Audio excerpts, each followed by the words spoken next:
I'd like to welcome everybody to our last nutrition webinar of the year. I'm Amy Liebman, President of NTM Info Research, and I'll be the moderator for today's event. We'd like to welcome back Michelle McDonald, our clinical dietitian from National Jewish Health. I think at this point, everyone is very familiar with Michelle, so I'm not going to go through her whole bio. Michelle is a clinical registered dietitian at National Jewish Health in Denver, Colorado. She has extensive experience working with patients with a multitude of health issues, including cardiovascular issues, diabetes, and other issues, especially lung issues, including bronchiectasis and NTM. We're delighted to have her back. Today's topic is healthy holiday eating. I'd like to explain the format of today's meeting. We are going to actually have a pre-recorded video. Michelle did a pre-recorded video of her baking in her kitchen. So we're going to play that video for you. And then Michelle is going to give a short presentation, and then you'll be able, as we go along, you'll be able to drop questions into the Q&A. And you can type them in, and you can also send them anonymously if you want. And so you type them in, click send anonymously if you want, and then hit send. At the end of her presentation, I will start reading out questions from the queue, and we will go through all your questions, and hopefully we'll be able to get through all of them today. We'd like to thank our supporters, including Insmed. Without the support of companies like Insmed, without the support of people like you, we could not continue to bring this programming to you. And it's been a pleasure to be able to do this, and we're looking forward to bringing you more programming next year. If you have any suggestions for topics that you'd like to hear more about, please don't hesitate to reach out to us. Our upcoming webinars, our final webinar of the year will be on Tuesday with Devin Smith, Rebuilding or Building Your Confidence. So we hope you'll join us for that. Don't forget to find us on social media. We're on LinkedIn, Twitter, Facebook, and Instagram. If you missed our webinars, you can catch up with them on our YouTube channel, youtube.com/NTMIR. And you can also sign up for our newsletter and catch the latest news. And Michelle, why don't you start your PowerPoint? So here we go. Let's start with, again, my approach. And this has a lot to do with my philosophy. And it's essentially just a happy one. Like, holidays are like a time for happiness, for celebration, for family, for connection. So I like to kind of approach eating that way. So overall, I would say be happy about thinking about food choices, stay positive and inclusive, but don't forget to be savvy and stay smart. So you can be both of those things. And I'm trying not to emphasize what it is you are not eating, because I think holidays should be a time that you enjoy things you don't always enjoy. So again, just reiterating this, and this is an approach. So start with yes. You know that you are going to enjoy the holidays and enjoy things you don't normally enjoy because it's a special occasion. It's that time of year. And for anyone who has a chronic lung disease that might predispose you to being on the thinner side, this is another big reason to say, yes, I am going to eat some of the sweets that I might not normally enjoy during the year. I generally don't want them to be the meal. I want them to be something that you enjoy after you've had a really good meal. But sometimes holidays, especially if you're trying to maintain a certain weight or restore some weight, they're just a nice time of year to not worry so much about the conventional healthy eating guidelines and just really allow yourself to open up your diet and enjoy things you wouldn't normally enjoy. Okay, so again, this is the positive approach, but I think the idea is to really look forward to enjoying foods, to enjoying beverages, and desserts that you don't normally enjoy.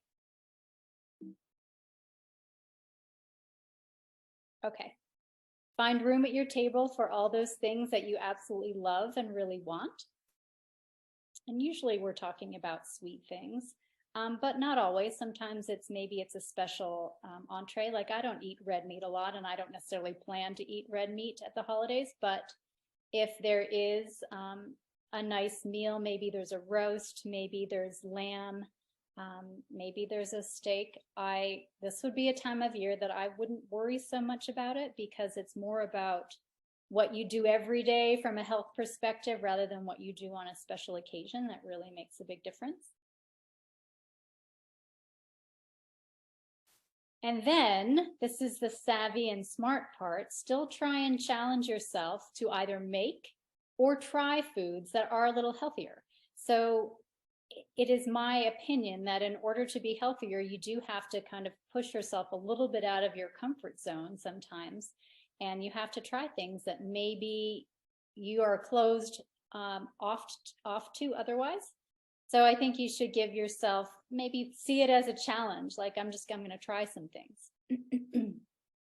So in terms of desserts, because I often think of desserts first, I just put some tips up here, and the video that I'm hoping Amy may be able to share is about pie crust. So we're going to start there just because I have like a soft place in my heart for pie.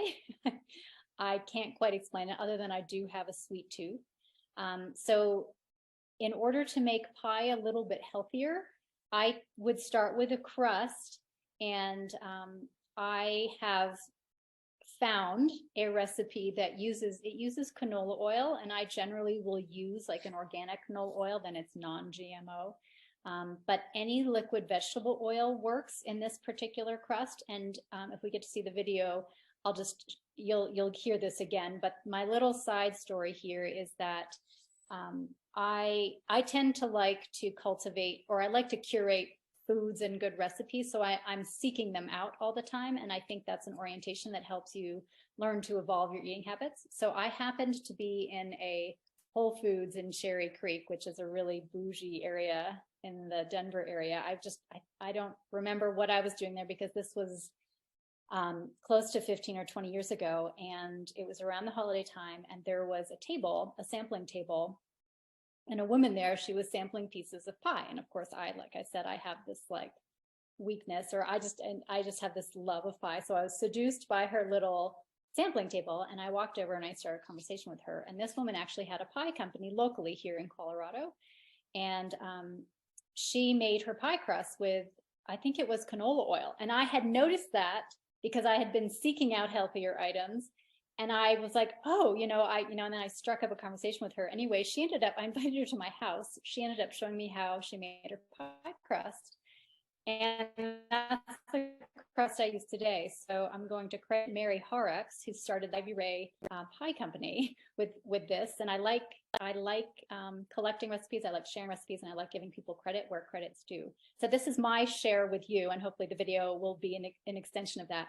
But you should know that you can use a liquid vegetable oil to make pie crust instead of the solid fats that tend not to be as heart healthy. So instead of butter, or instead of Crisco, or instead of lard.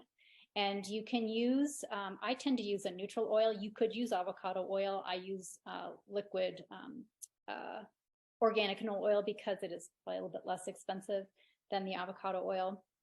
You can also use extra virgin olive oil, especially if you're doing like a quiche crust or a savory type of crust, or a pocket if you're making like maybe a pot pie of some sort. So I think a lot of people think you have to use a solid fat, but liquid, in my opinion, works as well, if not better. And better in the sense that the dough is it's easier to handle, and you don't have to wait. There's less waiting involved or chilling involved. In fact, you don't have to chill it at all. So I put my stamp of approval on this from a texture and a flavor perspective, and a health perspective for sure. So hopefully we'll see that in a little bit. I'm also going to mention here, though, and I got this tip from Amy Lightman, but she uses the Krusteaz pie crust mix, and I looked at it, and it's a very minimally processed pie crust mix that I think also relies on a liquid oil. You just have to, though, I think you just add water to it to mix it. And I've seen some of her pie crusts, they look lovely. So if you don't necessarily want to make it from absolute scratch, you could start with a mix that is pretty close to scratch. So that's all I'm going to say about pie crust. Although, let me just add on here. When you're making a pie too, a lot of times pie recipes will call for added butter at the end, particularly with fruit pies. And I generally omit that because I have lost the taste for butter, and I tend to not use it so much due to the heart health benefits that, then I prefer an oil. So you can remove the butter, and it really just helps the pie taste a lot brighter. I think it brings the flavor of the fruit really to the forefront. And I think it's better. So we're going for better and healthier always. So you can definitely do that with pies. In terms of cookies, what I put up here, were a few cookie recipes that are not made with butter. They're either just not made with butter, or they're made with a butter substitute, like say a Smart Balance or an Earth Balance, which is a solid buttery spread that is made with some saturated fats, but it has a balance of unsaturated fats with it, so it's still solid. There's enough saturated fat in there to make it solid, but there's also a lot more unsaturated, healthier fats in it. So Almondaros it's an almond cookie. And I've seen, the recipe I have comes from, I believe, a Cooking Light magazine. But I've seen the Almondaros, or an almond type of cookie, in Mediterranean countries. So I kind of like it because I think it's there's some heritage there, and it's made just naturally healthier, although it still has quite a bit of sugar. So that's the other side to this, is the sugar. But for the cookie piece, I'm just talking about substituting, say, oil for some of the solid fats. And you can do that with the chocolate crinkle cookies. I found a recipe online for that. And I happen to have a macadamia nut white chocolate chip cookie recipe that I really like, that uses a buttery spread. But the idea here is that we're trying to use a healthier fat. And where do I have, we'll get to the cakes next. So I'll make a comment on how to do that substitution in a little bit. But other healthier desserts are like a chocolate bark. So you can start just with a high cocoa or dark chocolate, like over 70% ideally. And if you melt that, either in a double boiler or in the microwave, then you can just stir in some nuts, some seeds, dried fruits if you want, and then let it chill. And it's actually pretty addictive. And I would say that's a nice bite-size dessert.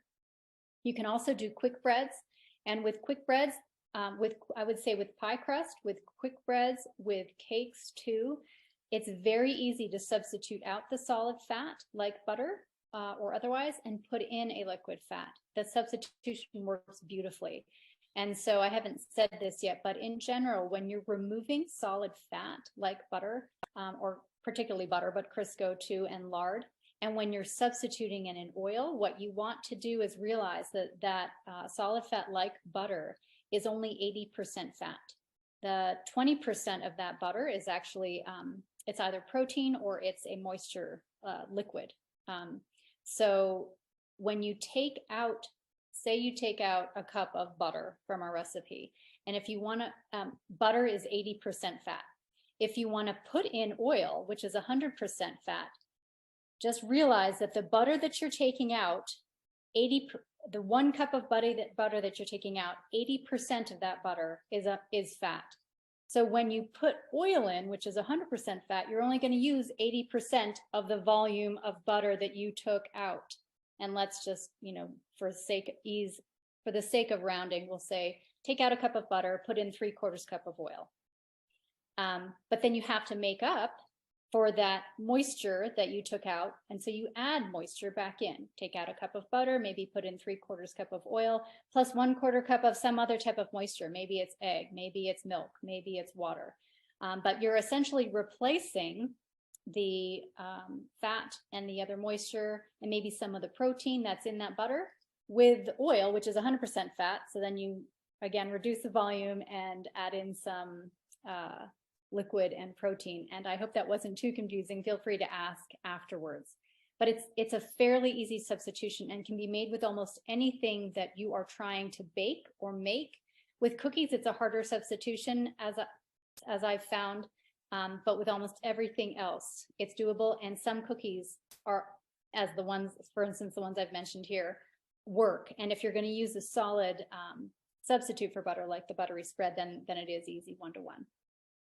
Okay, so banana bread is a real easy one that goes with oil. Pumpkin bread is a good one this time of year. Don't forget about a cranberry orange bread, which can use fresh cranberries and maybe some orange zest and orange juice. And I have recipes for actually all of these. I didn't include them in the presentation, but I'd be happy to coordinate with Amy to provide one or more of them as a follow-up, maybe something that they could share in their newsletter or on their social media site. So cakes are also a good one. So what I'm trying to do here is a little bit entice you to maybe try some things that using healthier fats. And then we haven't gotten to the topic of sugar yet, but I'll touch on that as well. But think gingerbread. A cake like that can be really moist if you make it with an oil. A coffee cake, and this is my Golden Twist coffee cake is actually a yeasted coffee cake. It's not unlike challah, but it's sweeter. And challah, as well as this type of yeasted coffee cake, is very good candidate for a removing margarine or removing fat and putting in oil. And then olive oil is also really good in cake. So I have been turned on to a lemon olive oil cake recipe that actually Round Pond, which is I think they're a winery up in Napa.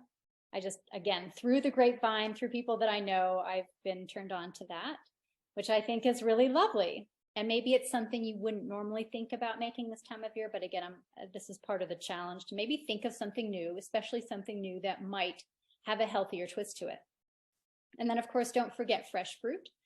So citrus is usually seasonal this time of year. Pineapples and pomegranates are really good right now, and those are good just fresh. Okay. Moving on to other tips. I think the idea is to still eat super healthfully, so that you can kind of be accountable, but when you include some of these extra sweets or desserts in your diet. So I generally go big on vegetables. So whether that's salad or doing sides of roasted or raw veggies, and think about doing more than just one side of veggie. So if you're used to having smaller sides of veggies and maybe just one, think about going larger portion sizes and multiple, and then doing the opposite with dessert. And so I'll just skip there for a minute. I think what I want to say here is just bake one or two desserts, whatever they may be, instead of 3. And I put 13 on there because I just counseled a woman who told me that every year she makes 13 different kinds of Christmas cookies. And while that sounds fun and lovely, it's probably a little too many.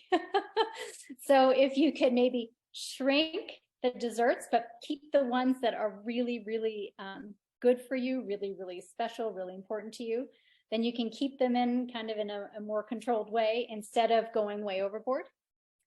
You can also think about doing some healthier dips. So baba ganoush is made with eggplant, hummus is made with chickpeas, labneh is made with yogurt. And those maybe are different. Maybe they're outside of your comfort zone. Maybe they're worth trying again along the challenge to kind of keep in the same line of thinking of challenging yourself to try something new. And that goes for whole grains too. So in terms of sides, maybe instead of so many potatoes or instead of so much rice, think about what whole grains you could either try or incorporate. And I'm putting in a plug here for an Instant Pot, but it could be for any pressure cooker. So whole grains cook very quickly and very easily in a pressure cooker situation where you just add a certain amount of water, you add the grain, and then you cook it. And this is how I think I've gotten a lot more comfortable experimenting with and eating whole grains. You just have to find them in the store. I found a recipe for a salad that had beets and sorghum on it, and I was not able to find sorghum. So that's going to require more intensive searching. But I generally do oats, which would be a breakfast meal in the Instant Pot, but you could do barley, you could do farro, you could do bulgur, you could do quinoa, although quinoa may not require an Instant Pot. That's quite easy to do on the stove.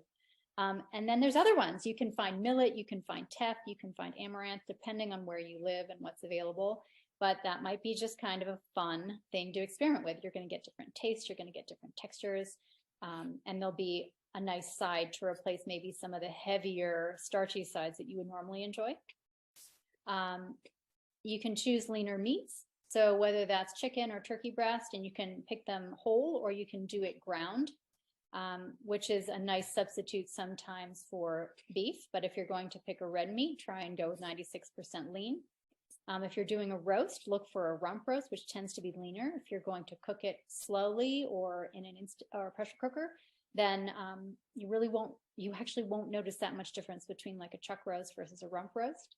And when you're buying meat, you can ask for the fat to be trimmed.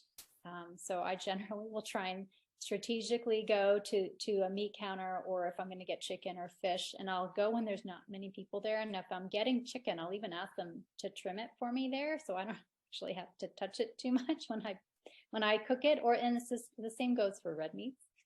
And then alcohol. Think about trying to limit it to 1 or 2 beverages a day, which I realize might seem restrictive. But again, go for the drinks that you really love and you want to include, and try and limit it to those special drinks for this special occasion. One thing that has come to me as I've been sitting here talking is, when I was talking about the starches, you can also opt for more colorful starches. So you could do butternut squash, you could do acorn squash, you could do sweet potatoes. There's also purple potatoes. So my heritage is Filipino, and I think purple potatoes are having a moment around the country. And in the dessert world as ube, which is an ice cream, but also they're a great side. And they bring color, which will also bring some of those good antioxidants to your plate. Okay, what next? Okay, so we're also, this is again still about being savvy and smart. So we're trying to get flavor, and we're trying to get a lot of pleasure without as much butter and salt and sugar. So in general, I probably have spent more time talking about choosing a healthy fat, such as extra virgin olive oil or a liquid vegetable oil, and try and make that substitution either when you're sauteing or when you're cooking, or even, and especially even when you're baking, as I've mentioned. And I'm going to add a little note here on extra virgin olive oil. Something that has just come to my attention and that I've just learned is that the first cold press designation on extra virgin olive oil here in the States is not as meaningful as I once thought it was. It's my understanding now that most extra virgin olive oil just goes through one press. So saying it's the first cold press doesn't really hold any significant meaning. In order to find a really good, which means high antioxidant olive oil, you're looking for a harvest date on the label. And not only that, you're looking for an early harvest date. So the more recent, the better. So that's become, rather than looking for first cold press on an olive oil, I'm now looking for a harvest date and a recent date. So that's a tip. So try and use healthier fats. Secondly, try and use a little bit less added salt so that your sodium content isn't so high. You know, sodium can contribute to fluid retention, to whether that's around your abdomen or elsewhere, and can also just contribute to you feeling a lot heavier. I certainly retain fluid, and when I eat too much sodium, I notice it immediately, sometimes within 30 minutes, and generally it doesn't resolve for about a day for me. So in addition to, I think, trying to be healthier, this is also another area where you can get a little more adventurous. So like maybe you can try and make your own veggie broth. It's really not hard. You can take just trimmings from pretty much anything that you might have that's a vegetable, put it into a pot and boil it. You can do that even with herbs. If you just have a bunch of herbs that are kind of extra or wilting, throw them into a pot, boil them, maybe with like some garlic cloves, some peppercorns, some bay leaves, if you have those. And you'll end up with just a flavorful water that is plant-based, and it's low sodium because you haven't added any salt. You can also roast your own veggies with fresh herbs, so to get a ton of flavor, and fresh herbs usually are pretty plentiful this time of year. You'll see sage, you'll see thyme, you'll see rosemary. You'll see a lot of them specifically for roasting meats, but they can also be used to roast vegetables. And then the sugar topic is not something that I've highlighted too much, but I'll touch on it here, and I'd be happy to have more of a discussion afterwards. But the idea is to use a little bit less added sugar. So my philosophy is to eat the real thing, but eat a small amount of it. That doesn't always work for everybody, but I think that is an approach, and that's one that I'm going to promote here. And it comes through in terms of being selective about what sweet things you want to invite into your life over the holidays, and how much of it you eat, and how many different things you have. So the idea would be to savor smaller portions. Some people, however, like to use a sugar substitute. And there's certainly nothing wrong with that either, especially if you feel like you would be more satisfied with having more of the sweet types of things. And so in general, I tend to promote a stevia, using stevia, because as well as a couple other sugar substitutes that have been generally recognized as safe, not only by the FDA, but by the Center for Science and the Public Interest, which is a consumer watchdog group. And I tend to trust them maybe a little bit more sometimes than I do the government. But it's just another perspective to take into account. So stevia is listed as generally recognized as safe. So is erythritol. And erythritol is often combined with stevia to mitigate the bitter aftertaste of stevia. And the other one is allulose, and that's a relatively new one. And I've only read about that admittedly on social media posts, but there's actually quite good feedback on social media posts for people who are using allulose. So those are probably the two that I recommend the most. And in general, because they are sweeter than sugar themselves, the amounts that you have to use are much less. And I don't know the exact ratios, but I would follow the instructions on the product, whether that's stevia or Truvia, which I think is stevia and erythritol, or the allulose. And I actually would love people's input here, especially if you found something that works that you really like. I think it might be nice for me to hear as well as to share with the group. Okay, what else? And then just bigger picture, eat richer foods in moderation. So this is more about like savoring things. Of course, again, as I mentioned at the beginning, if you're really trying to gain some weight or restore some weight, you don't have to worry about being so moderate. In fact, it's better to try to be less moderate and go bigger, because that's just it's permission for you to enjoy a little bit more. Also, this is part of being smart, but I would argue that what you can try and do is maybe eat normally for a big part of the day. You know, have a healthy breakfast, have maybe a lighter but healthy lunch, and then enjoy your holiday meal and dessert for dinner. Or maybe it's the other way around. Maybe you have kind of your special meal or your holiday meal midday, but then have what you eat around it be healthier and or lighter, so that you're being accountable to maybe indulging a little bit more at one time and then being healthier other times of day. And this slide's not supposed to be in there, so I'm going to go through it. This is the last one. So happy, healthy holidays is kind of my send-off. Thank you. Thank you very much, Michelle. Okay, let's see if this will work this time. Aha. Okay, here we go. And we are rolling. So welcome to my kitchen.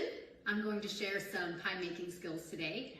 I learned this actually from a pie maker in town who had a pie company, and it's a way to make pie crust in particular, which can be very intimidating, with oil instead of butter or Crisco or lard. And coming from me, who has won a couple of second place finishes in the National Pie Championships, hopefully I have some street credibility here. But I think this is a great pie crust. It's what I use all the time. And I also think it's easier than using a solid fat. So here we go. We're going to start with a couple, we're going to start with, this is 1.5 cups of all-purpose flour. And you can use at least 50% of whole wheat flour. I typically don't, but you can if you want to make it more rustic. So the first thing we're going to do is add a little bit of salt. So I'm going to put that in there, and all I'm going to do is just stir that in. I'm just trying to mix the salt with the flour. And that's easy. The next part I think is more important, and that's adding the oil. So I have chosen an organic canola oil, and you can use whatever oil you want. Any liquid oil is fine. Extra virgin olive oil works great too, especially if you want like a rustic crust. But this is kind of the key piece. So this is how I do it. You take the oil and you just drizzle it into the flour. and this will incorporate, and I'm just trying to mix the flour as I go so that it incorporates and it doesn't just get stuck into a big ball. And almost done. Okay, so I'm just gonna drizzle the rest of it in. And this is about 1/3 cup of canola oil. So because I only have 2 hands here, I'm gonna finish with that. And then I'm going to just finish kind of incorporating this. This will not fully incorporate. There's gonna be some flour here. Ideally, you have like a dusting of flour. And I'm making enough just for 1 9-inch deep dish crust. So that's essentially what the oil should look like. Honestly, I think maybe this looks right to me. So then the next thing I'm going to add is other liquid. And I have water, a little egg in here, and a little vinegar. And I have, actually I'm just gonna try and mix this up a little bit more. Put this away. And then I'm going to pour this in, and it's going to incorporate right away, you'll see. So this actually is just gonna be kind of a sticky mess, but that's what it's supposed to look like. So there's that. So I'm gonna mix it so that all the dry flour is incorporated. And it is going to look sticky. This looks stickier than usual, but let's hope this works out today. Okay, so I'm going to now just use a spatula to finish this up, and this will absorb a lot of the liquid as it sits for just a little bit, but I am going to kind of just try and put it into a ball.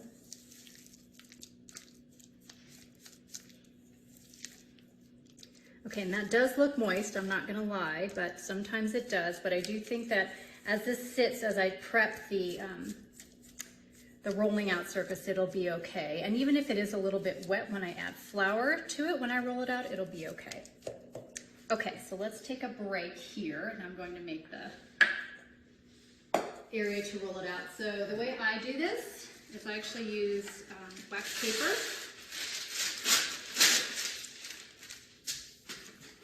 This will help me roll it out on a flat surface that I can then flip on top of my pie pan. Okay, so there's the wax paper. And then I'm gonna take some flour, and I like to use some kind of a, if this isn't, I don't have a like sifter, so I just use a little, whatever this is called, I forget what this is called. Sieve. Sieve, yes. So I just put the flour on, and because of how moist it is, I'm gonna actually use a little more flour than normal because it is wetter than usual. And I did actually use a little more egg maybe than I usually do, but I wanted to make sure it was moist enough because I don't like it when it's too dry, it won't roll out properly. Put a little more on here. But yeah, this is what I use to just kind of sift the flour on top. Okay, so there's the flour. I'm gonna move some things out of the way.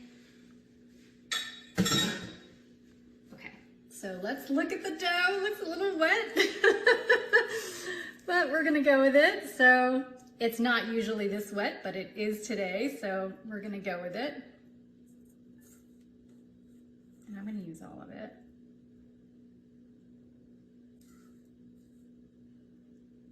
Actually thinking, okay, so there's that. Then I'm gonna add more flour on top. Just was thinking, did I use enough flour in the actual recipe? And I'm pretty sure I did, but I'm gonna dust it pretty well because it's pretty wet. And then the way I do it is I put a layer of thin wrap on top. And I'm gonna do 2 sheets so that I can roll it out pretty wide. Okay, there's 1 sheet.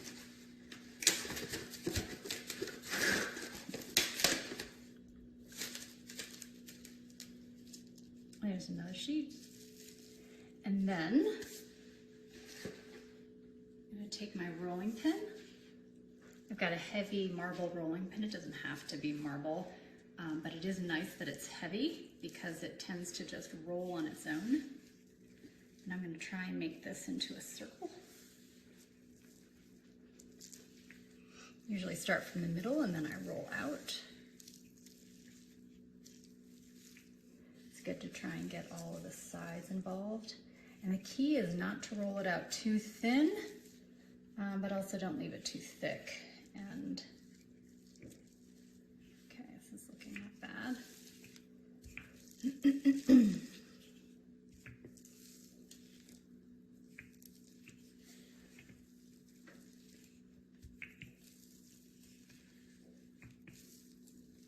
Getting there. Okay, I'm just gonna feel it to see if I can tell how thick it is.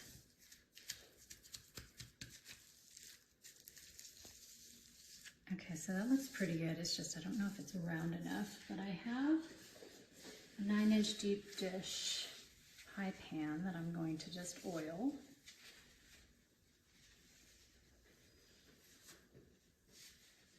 I'm going to see if it fits, and that is good enough.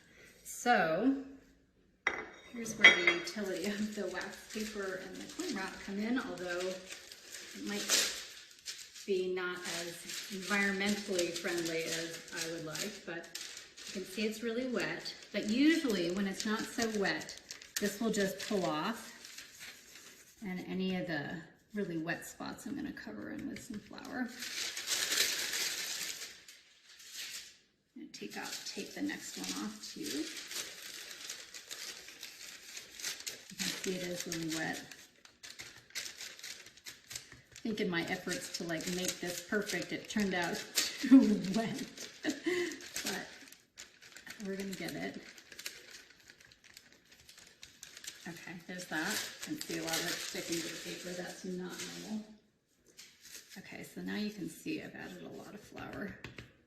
I'm gonna do that to try and make it stick together. And then I'm also gonna try and get rid of some of the extra flour so it's not too dry.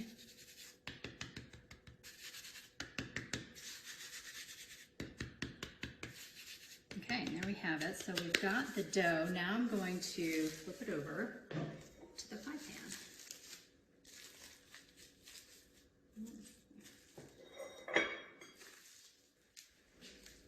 Try not to get it all over my clothes too, the flour that is. Okay, so this is a really pliable, moist dough. It's usually a little bit stiffer, but I think we've got it. So I'm going to fit it into the pie pan. You can see it's even tearing. This is really moist. Okay, so then all I need to do now is remove the cling wrap.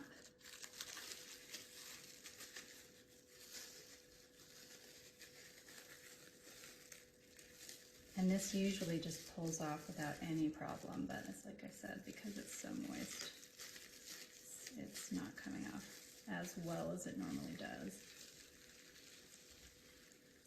But there's that. And then you can shape the crust how you want it. And again, it's usually not so moist, but I usually get rid of some of the extra dough because I don't like crust that's too thick, and I just roll it over.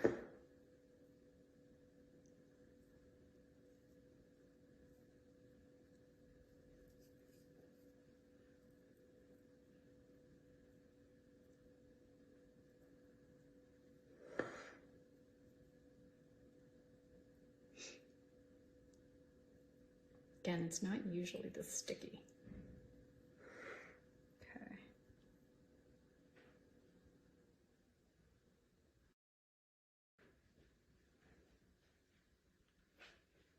And essentially, I would fix this up a little bit, maybe with some of the extra dough, but that's it.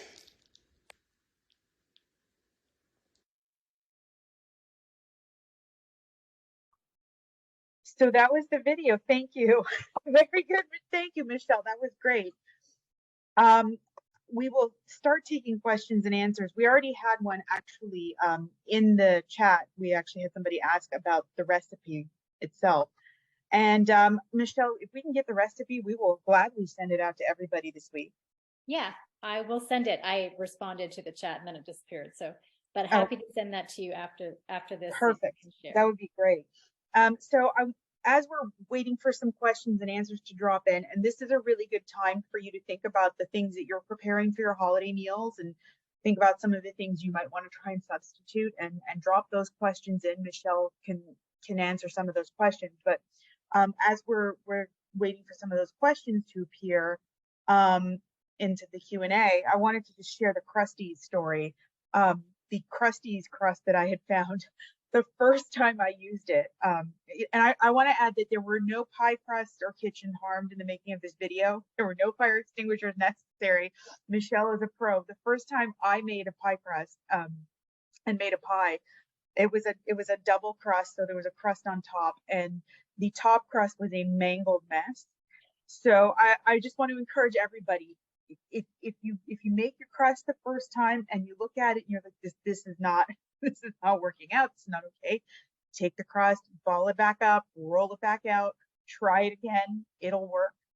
And I also wanted to mention that King Arthur Flour, King Arthur Baking also has an excellent pie crust mix, which I have tried recently. And they also happen to have an excellent baking sugar substitute with monk fruit and stevia. They use stevia in it. And someone I know has used it recently and found it excellent for baking. So I wanted to mention those two things because I thought that would be helpful for some people. So now let's get to some of the Q&A. Somebody said, looks delicious. It does look very good. So we will make sure we'll make sure we get that recipe out to everybody because I think most people would like it. Everybody really is enjoying this. So as we're thinking about this, if there are other things you'd like to see Michelle prepare in videos, we can do that. We can have her do videos and then we can put them online, send them out to you so you can see them. And we're happy to do that. So please, let us know what you'd like to see. I actually would love to see a video of something being prepared in the Instant Pot. I'm a newcomer to the Instant Pot. I've made a couple of things. I did actually make farro a little while back, and I actually used bone broth, and it was very good. So I have to say, a pressure cooker or Instant Pot is a wonderful thing to cook in, and you can cook all kinds of good greens in it and stuff. So I want to encourage everybody. Oh, here we go. Good question. Does vegan plant butter work in a crust? Yes, it does. Yes. Good to know. That's great to know. Mm-hmm. All right. We'll give it a few more minutes to see if we get more questions. I think this is a really golden opportunity for everybody to. Oh, I wanted to also mention, we talked about roasted vegetables. And one of the things that we sometimes prepare at the holidays is roasted root vegetables. You'd mentioned color. And we will sometimes get like turnip and carrot and beets, and we'll slice up, we'll make some very thin, small onion slices. We'll toss it all in a little bit of olive oil and then stick it in the oven and roast it. It's delicious. You can put a little thyme in with it, a little pepper, a tiny bit of salt if you want, but just putting the olive oil on it and then roasting it until it's got some like blackened tips or sides to it gives it a really nice flavor, and having that mix of vegetables gives it an excellent flavor too. So that's a suggestion I wanted to give people as well, as long as we're sharing holiday recipes and kitchen stories. Yeah, I like it. I mean, I tend to be like someone who wants a lot of bang for her buck. So I also can be like a little bit of a lazy cook sometimes. So I like the lay it out, put it in the oven, done. And this is a great way to do it. Yeah. Yeah. It's a great way to prepare vegetables. I actually, I would say probably at least 5 days a week, I eat roasted vegetables prepared in exactly that style. So a little bit of olive oil laid out in the oven and roast them. And Amy, I had a question for you. Thank you for sharing. I just think your ideas are great, as I do a lot of people who try things out. But you said that King Arthur has a sugar substitute. You said it was monk fruit with stevia. Is that right? It's got some monk fruit and stevia in it. It's a baking sugar substitute. Yes. Okay. Okay. And I don't know how many of you out there love kitchen gadgets. I'm a complete dork when it comes to kitchen gadgets. I love a good kitchen gadget. I collect. I have kitchen gadgets. I have a little thing that takes out the center of strawberries, and I have a big King Arthur flour mat that you can roll out your pie crust on, and it gives different sizes. And yeah, and I also, by the way, you can also buy at King Arthur Baking a silicone edging that you put around the edge of your pie crust to help prevent it from burning. You can also do the same thing with tinfoil, but the silicone one is it's reusable, it's machine washable, and like I said, if you love a good kitchen gadget, it's just a fun thing to have. So Okay, and I have like a pie shield. It's like a I don't think it's quite stainless steel, but it's type of metal. But it's the same thing. It's reusable. yeah, You just kind of shield your crust if it's getting exactly. Yeah, exactly. And by the way, also if you are looking to if you have like a lower sugar recipe pie filling, which I often do, I'll take like the standard apple pie filling and I'll use less sugar in it, and it still comes out great. You could actually put a little bit more flour in and still get a good result. One of the things I like to do is I get that crystal sugar that you see on top of baked goods. Yeah, the bigger, it's got like a coarser Yes, King texture. Arthur King has that as well, and it gives it a very nice finish on top of a pie, and you don't need a lot of it Yeah. because they're so big and shiny. They Okay, look like very actually, pretty. yeah. So I like that. If I could just comment, because then if you're reducing the sugar in the pie, you'll still get that kind of sweetness, especially with each bite, because it's right on top of the crust. So I like that. I like that tip. And it is pretty. It is pretty, and like I said, you don't need a lot of them. Yeah. Okay, somebody's asking about canola oil. Is it inflammatory, and why use canola oil? So, okay. So I would argue canola oil is not inflammatory, but I realize there's a variety of opinions out there. So I am okay, just for the record, with fats that are more polyunsaturated. Canola oil happens to have some of the monounsaturates in it, but I'm still okay with it, particularly if I would say that organic might be a little bit better. It's non-GMO, although that's debatable also. So I am okay with the olive oil. I'm okay with avocado oil. I'm okay with canola oil. I am okay with corn oil. I am okay with soybean oil. I'm okay with sesame oil. I'm okay with sunflower oil, safflower oil, walnut oil. There's a variety of plant-based oils. I think on balance, they are all healthier than they are unhealthy. So I think that's just potentially a difference of, well, maybe in how you look at the balance, but I've seen enough information showing that those oils are actually protective for cardiovascular health and are anti-inflammatory.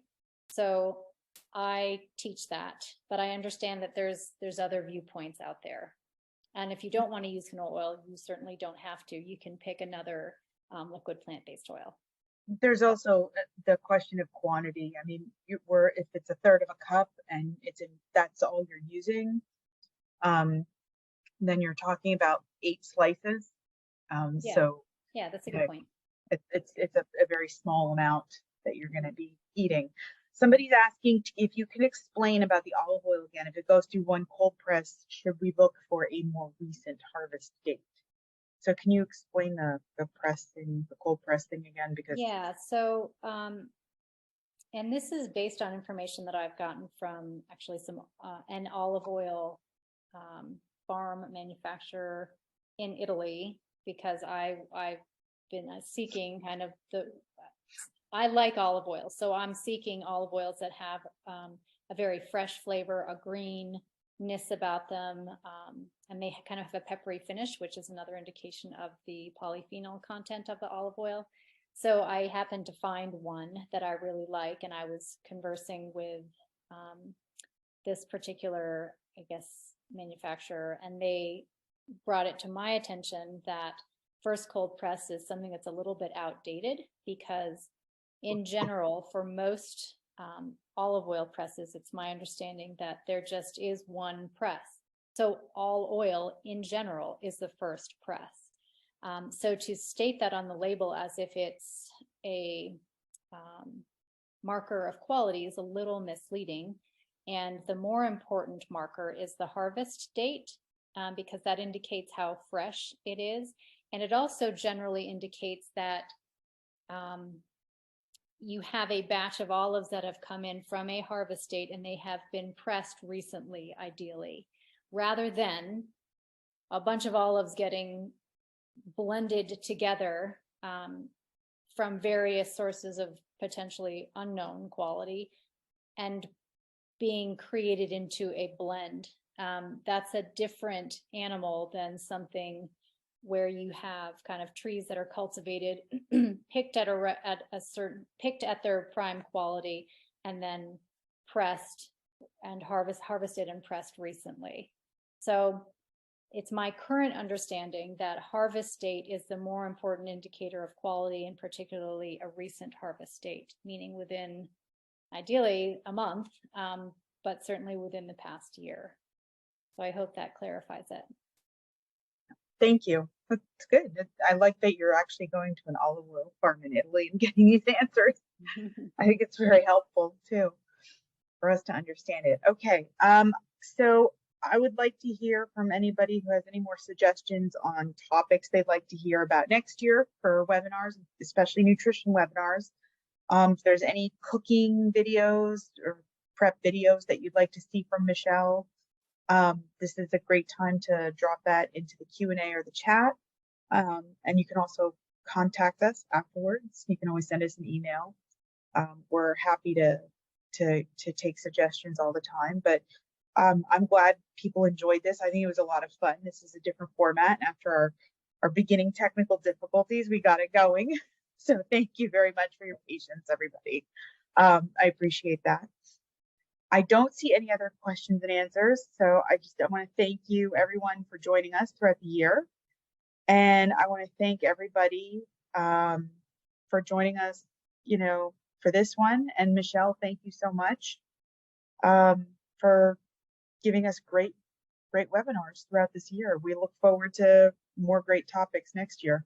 You're welcome, Amy. Thanks for the opportunity. Thank you. Wait, we have one more. Can we have one on gaining weight? A webinar on gaining weight. So we did have one. I know we have the recording, Michelle. Maybe we have a follow-up webinar on that topic. It seems to me. In other words, how to gain weight. Yeah, maybe. Yeah. So Lorraine, if you go onto our YouTube channel, there is a webinar on that, but maybe Michelle, a follow-up webinar on that subject, since it's a very important one. Mm-hmm. Oh, here's another question. Here's a good one. Substituting applesauce for sugar. Yeah, that's a good question, actually. Let's answer that one. Yeah, so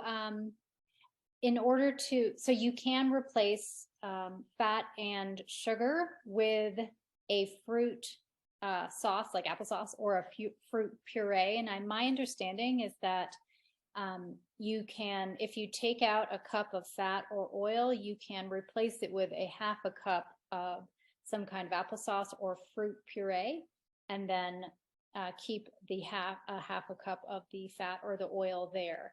So it's like a 50% substitution. I have seen recipes that will substitute applesauce or a fruit puree 100%. So they'll take out all the fat and they'll put in all of the fruit puree. And I think that's doable as long as you understand that the texture is going to be a little bit different. It's not going to be as rich. It might be a little bit fluffier. But depending on what your priority is, you could certainly try that. I generally recommend no more than 50% substitution. Okay, that's good to know. And that same person is saying hello. They'd like to say hi to you and hi back from all of us. Yes. Okay, I think it looks like we are wrapped up with questions now. So again, thank you, everybody. Don't forget to drop us your suggestions, and we will see you next year. Well, hopefully we'll see some of you on Tuesday. We have one more webinar on Tuesday, and you should have that information already. We've been sending out emails about it, so you can register. There's still more time to register. And if you don't catch us at that webinar, then you will see us next year, and everybody have a wonderful holiday season. Take care, everyone. Happy holidays. Happy holidays.